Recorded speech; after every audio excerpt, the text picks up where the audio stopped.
నమస్తే, welcome to రీతం Telugu.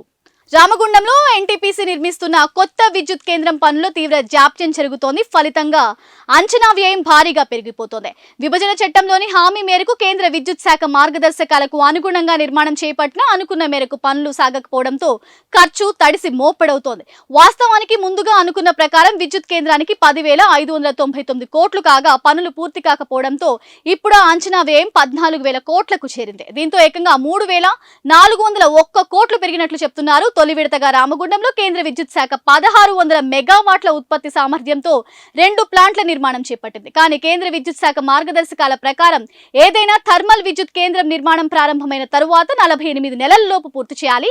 అలా చూసుకుంటే రామగుండం కేంద్రంలో 2020లోనే ఉత్పత్తి ప్రారంభం కావాల్సి ఉంది. కానీ ప్రస్తుతం మొదటి ప్లాంట్లోనే విద్యుత్ ఉత్పత్తి అవుతోంది. సకాలంలో ఇసుక సరఫరా చేయకుండా రాష్ట్ర ప్రభుత్వం పెట్టిన ఆంక్షలు, కోవిడ్ సమయం, నిర్మాణ సంస్థ బెల్ పనుల్లో ఆలస్యం చేయడంతో వంటి కారణాలతో నిర్మాణంలో ఆలస్యం అవుతుందని కేంద్ర విద్యుత్ మండలి తన తాజా నివేదికలో పేర్కొంది.